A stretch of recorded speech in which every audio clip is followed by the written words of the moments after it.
This is one of the great personalities in macrobiotics today, Christina Pirello. This book here is Christina Cooks, one of her many books. She also has a show on PBS. This video features Christina Pirello cooking. Macrobiotictv.com for more videos like this.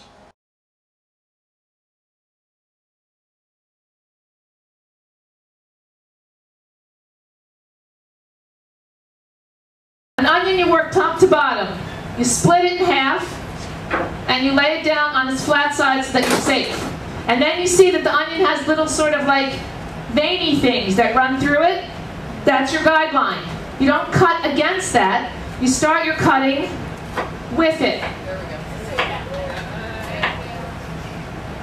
Sorry, I need my vodka to keep my liver healthy. I'm only kidding, it's water. At least this early.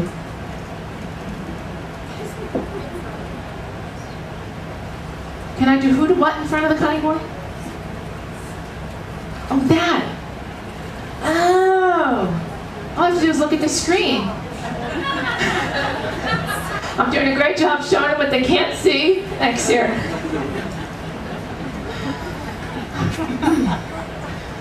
Anyway, usually, but they're working fast in the kitchen. Usually, when you buy an onion, it's got the little root thing on the bottom and the little papery thing coming out the top. Unless it's a really old onion, then it's got a green thing coming out the top.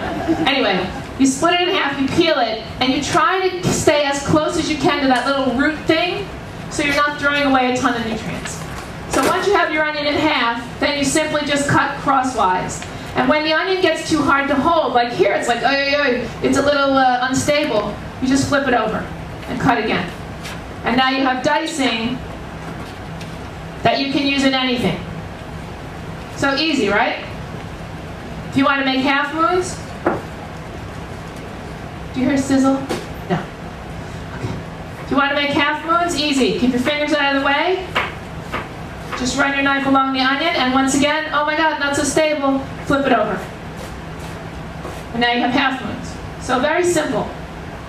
Developing your knife skills is probably the best guarantee you have to make your life easier in the kitchen, to take away any fear or anxiety that you have in the kitchen, and to just make your life wonderful. I'm telling you, you've got to develop your skills in the kitchen. So while we wait for the onions to come to a sizzle, we're going to start polenta. This is actually Italian day in here. Polenta is also, in fact, my relatives in Italy and Robert's relatives in Italy think it's hysterically funny that polenta is now like a yuppie food here. I don't know if we still use the word yuppie, but anyway. Because now it's like a shishi thing on menus, and it's like $9.95 for the polenta appetizer. And polenta was always an indication when I was a kid that the paycheck hadn't stretched as far as it should have. So, and I was the kid that always got to stir the polenta. Back then we stirred it for 4 hours. My mother would put the heat on really, really low, and we would take turns, although my brother always seemed to have something else to do.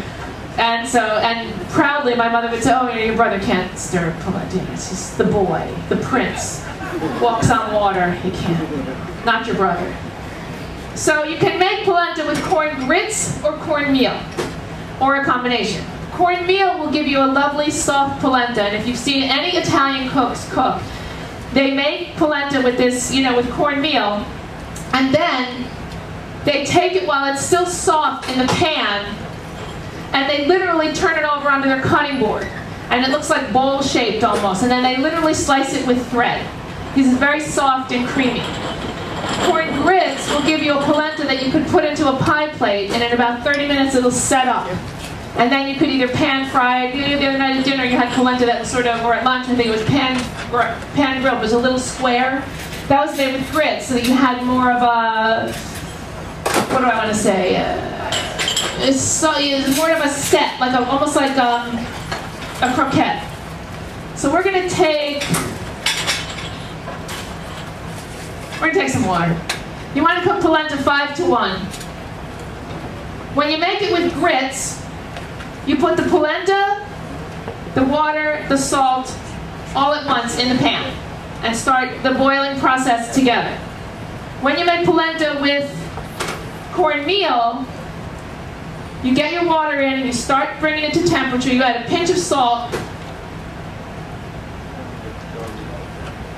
And then you add your cornmeal, as my grandmother used to say, con piovia, which is like rain.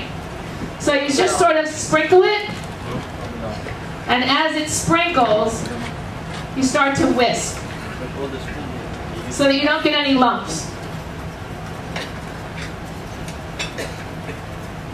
And you just whisk and whisk and whisk. To make polenta, it takes about 25 minutes. But I think my mother had to stir it for 4 hours because then she'd know where we were. My brother was one of those kids who was very patient. He had a really good liver. And if my mother told him to sit there, and then she disappeared for 6 months, in 6 months she'd come back and he'd still be sitting there.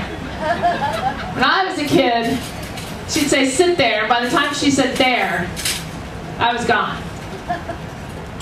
So if you want your polenta to be rich, you have creamy tasting, then you take and you add just a drip of olive oil at the beginning of cooking.